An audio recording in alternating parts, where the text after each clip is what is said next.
let's talk about these top 5 wide receivers in the draft. And I have dove into the receivers, and here are the top 5 receivers in this year's NFL draft. Number 5, Omar Cooper Jr., who I couldn't. There's a short list of guys higher on Omar Cooper Jr. in this draft process than me. I think this dude is an elite route runner. I think he can be an elite separator, both on the outside and in the slot. I think he has great hands. The only issue with Omar Cooper that I saw on tape is when he was tracking balls over the shoulder and there wasn't 2 yards of separation, which was a very rare instance because all this guy did was get open. But in those smallest instances, when he's tracking balls over his shoulder and there's a defender in phase or on his inside hip or outside, whatever it is, and it's a little bit of contact, he sometimes has trouble tracking those balls and doesn't bring them down. That's only when it's over the shoulder does he struggle with the contested catch. But over the middle of the field, when his hips are square to the quarterback, kind of square, vertical, parallel to the quarterback, he makes those plays. He has really, really good hands. The game-winning catch against Penn State is can't fucking speak because I'm a moron, is proof of that, is evidence of that. So Omar Cooper Jr., electric route runner, really, really solid after the catch. Let me get to my notes on him, too. I probably should have my notes. He had 67 catches, 3 years at Indiana, 937 yards. So the production is there, 13.6 yards per catch. 6 foot 204, so not undersized, but not exactly a behemoth beast. 25 was his only year of production in his 3 years at Indiana, 13 yards per catch. Ball skills are good, struggles with contested catch over the shoulder. Ball tracking needs improvement, good yak. That's what I had in my notes. This dude is a stud, and he did it on the highest levels. He had a really good national championship game against Miami. He was solid in the Big Ten championship game. He was solid in the play. The dude is just a baller, a gamer, go-to move the chain guy for Fernando Mendoza, who won the Heisman last year. And he wasn't a transfer. Like a lot of these guys that are going to be from Indiana, they transferred him from JMU. He stayed and was there for the entire culture change from Indiana with year 1 with Cignetti, year 2 with Cignetti when they won a national championship. He was there the entire way. He didn't come in. He wasn't one of these guys. And I think that's telling about a guy. How do they handle that culture change? And he developed. He developed under Cignetti. Because if you were at Indiana before Cignetti, it's not like you were a highly touted recruit. Now, I don't know. I could be ignorant to Omar Cooper's high school career because I genuinely did not look it up. I have no idea what it is. But I feel like it's not crazy to say if you were at Indiana pre-Cignetti, you probably weren't the highly touted recruit. So he developed under Coach Cignetti. He got better, and that's really important to me. Are these players getting better while they're at college? Because I don't get to sit down and meet with them, right? So that's the best way for me to tell if they're passionate about getting better at their craft, right? And Omar Cooper getting better under Cignetti and being the elite route runner that he was shows me that he is dedicated to being the best possible receiver he can be. And he was the best receiver on Indiana last year. Do not get it mixed up. Elijah Surratt's a good contested catch guy. He's not going to have success at the NFL level because he cannot separate. Omar Cooper Jr. can fucking separate. He is a dog. I love Omar Cooper Jr. He's my 5th best receiver on this board. And you're going to notice a trend with me. If this is your first time, like hearing me talk about wide receivers, which is one of my favorite and usually my more accurate position group to evaluate, separation is the most important thing to me. I think that translates more to the next level than contested catchability and yak, especially yak. But separation is the most important thing to me.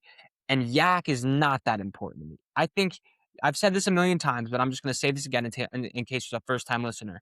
Yards after catch is not that should not be the main reason you draft someone. If someone's best attribute as a wide receiver is their yards after catch ability and the rest of their attributes are I wouldn't touch him with a 10-foot pole. That's how you end up with the Yak King that the Jets took from Western Kentucky. Oh my gosh, how am I forgetting his name? That's how much of a bum he is. They took him in the 2nd round.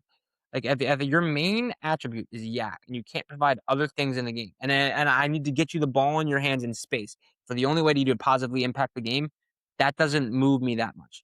But yak can be an elite cherry on top if you can get yourself into open space consistently, and then we can get you the ball in your hands, and then you can take it to the house the way Jamar Chase does against the Ravens every time that he plays them, against the way he did against the Chiefs his rookie year, where he caught the ball in open space. You saw the 0 to 100. Malik Neighbors against the Cowboys. Garrett Wilson against the Cowboys. Garrett Wilson against the Dolphins. Like when you just get the ball, you can get open, and then you get the ball in open space, and then yak can be that cherry on top to an already elite skill set that a receiver has. So yards after catch are not that important to me when I'm evaluating wide receiver. They're a really good cherry on top, which is why I have who I have at number one. And they can, but if yak is your main thing you're bringing to the table, I'm not going to rate you really highly. And then contested catchability is also really important. It is very important. But if your entire tape and all of your production comes from contested catchability in college, that means you're not getting open. And these NFL, though, you can't moss NFL DBs 4 times a week or 4 times a game the way you're mossing college DBs 4 times a game. That's just not going to happen. That doesn't translate. Oh, but Calvin Johnson and Randy Moss, those guys got open. They got fucking open on top of being able to moss you on your fucking dome. That's why Jeremiah Smith is such an elite prospect, because he's an elite round. That's why Carnell Tate is a dog, because he gets open. And he also catch in double coverage like the Wisconsin game. But either way, let's continue with our eval here. Kind of got sidetracked there for a second. Number 4, KC Concepcion probably had 500 yards, 3-4 touchdowns left on the board by inaccurate quarterback play. And I'm a Marcel Reed guy, but KC Concepcion was cooking SEC defenders all season just to get an airmail or an underthrow by Marcel Reed. I don't think it's crazy to say that dude is the best route runner in this draft. I don't think it's crazy to say it. I wouldn't say it. I would say it's Jordyn Tyson. But I wouldn't call you crazy if you did. There's a rep against LSU where he has Mansour Delane 5 yards in the other direction. He catches the ball, puts a foot in the ground, and then makes Mansour Delane look silly. Mansour Delane is the best corner in this draft. I wouldn't mind if he went top 5 in this draft. I don't think the Giants at 5 would not be crazy if they took Mansour Delane. I think he's that good. KC Concepcion made him look silly. He had a couple of big punt returns. He had a punt return touchdown. He's impossible to tackle. And like I said, yak can be that cherry on top. KC Concepcion has it. Low 4.4 guy. There are some drop problems, but those are concentration drops. Concentration drops don't matter to me. You can fix those. Hit the jug machine a little bit extra after practice for 365 days, and there you go. And no more drop problems. Like, that's an easily fixable thing. The drop problems don't matter to me. It's, can you catch the ball in traffic, which he can, and can you get open? And the KC Concepcion can get open at an elite level. Romeo Doubs has concentration drops. That dude just signed for like what, $20 million a year in New England. KC Concepcion is going to be fine. He's my wide receiver 4. And I think, bro, I gotta maybe rewatch some Makai Lemon, because I'm a few weeks removed from diving into Makai Lemon's tape. But I might have some egregious takes about KC Concepcion and Makai Lemon that could get me in a real lot of trouble coming up here. I'm not going to do it yet, because I think Makai Lemon is my wide receiver 3. I think Makai Lemon in the right scheme can be the most productive wide receiver in this draft class. Against Leonard Moore and against Notre Dame, he had a lot of trouble breaking the press because of his size, which means I think he's limited as an outside receiver at the next level, and he's going to need a good amount of free releases. Now, Leonard Moore is no ordinary corner, and Makai Lemon did win a few reps against him as well. It wasn't complete domination, but I would say he struggled against Notre Dame, and he had a few big plays late in that game. But I would say Makai Lemon struggled despite what the box score will tell you, even though it wasn't his greatest box scored performance by any means either. Couldn't break the press. Can you play him on the outside? He needs to be in an offense that's a lot of free releases. The Rams, the Chiefs, free releases. I also don't think it's coincidental that offenses that make it easier for their wide receivers are also the 2 greatest offensive minds in the sport, and Andy Reid and Sean McVay, but that's a conversation for a different time. With McVay, it's a lot of motion. With Andy Reid, almost every single passing down, it seems like there's a bunch set, because that just gives you free release at the line of scrimmage, because it's hard for DBs to get hands on the guy that they're man in coverage or whatever defense. It's hard for them to get hands on their guy if there's 3 guys at the line of scrimmage, bunch with one another, right? But either way, Makai Lemon on the Chiefs, I think, would be the most diabolical scheme fit thing in the history of the world. What does Travis Kelce do so well? Finds the soft spot in zone coverage. Him and Patrick Mahomes on the same page, ad-libbing, because he was a quarterback.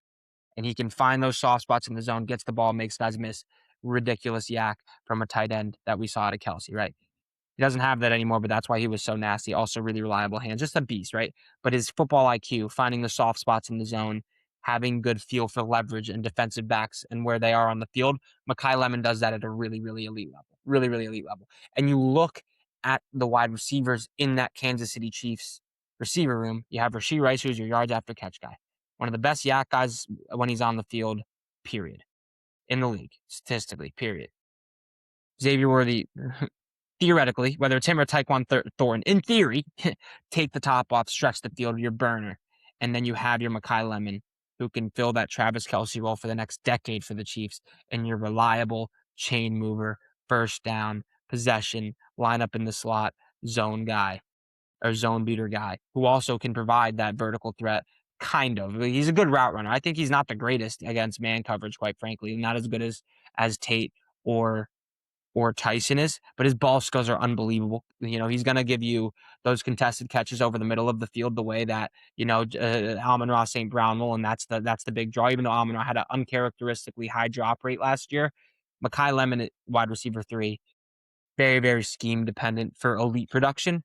I think he can come in and be like, who's a bad team right now with the suspect offense? I don't know. Like, he could go to, I'm drawing a blank here. Who's a mid-team with the best? I don't know. I could say the Jets take him at 15. I think he'll be fine.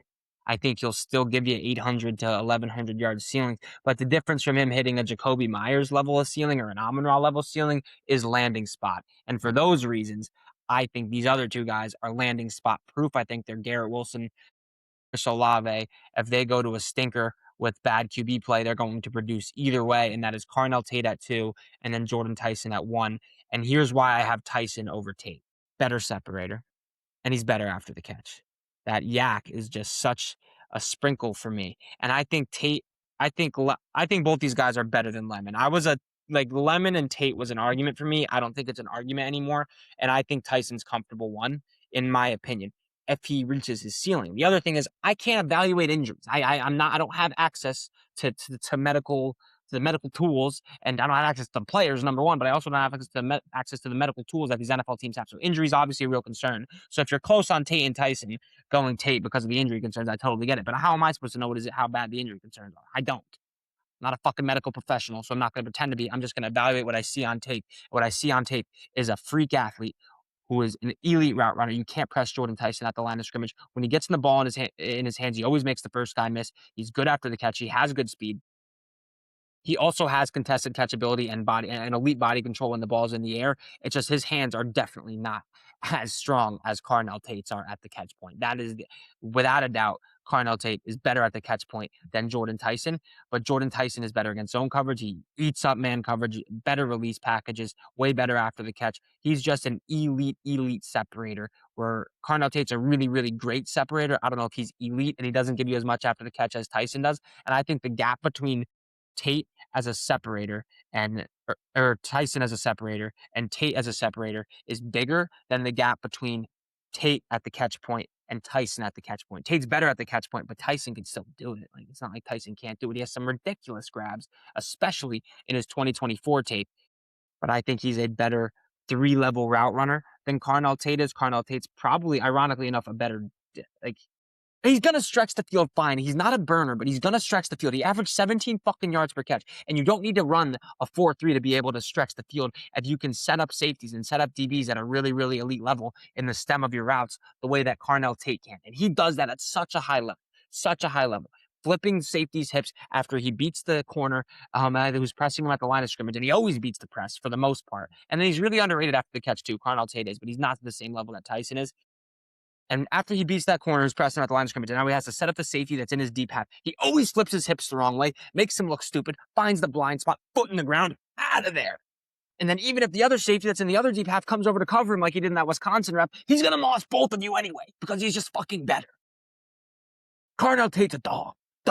Jordyn Tyson's just better. Those are my top 5 wide receivers in this year's NFL draft. Make sure you like and subscribe for more. Honorable mentions to Jeremy Bernard and I'm not throwing Denzel Boston in there. I think if Denzel Boston and Jacoby Lane flopped roles, Jacoby Lane would have a first-round grade. Denzel Boston would have whatever grade Jacoby Lane's is. I think their skill set is very, very similar. Denzel Boston's just a slightly better separator, and he does have better hands. But it's like the gap is not that far off, and I think Jacoby Lane's better after the catch than Denzel Boston is, which is ironic because Denzel Boston returned punts. How does that fucking work? he was a fair catch merchant. Either way, I love you guys. Hit that subscribe button. I'll talk to you guys in the next episode of, I don't know, of the Fire Sports Takes podcast.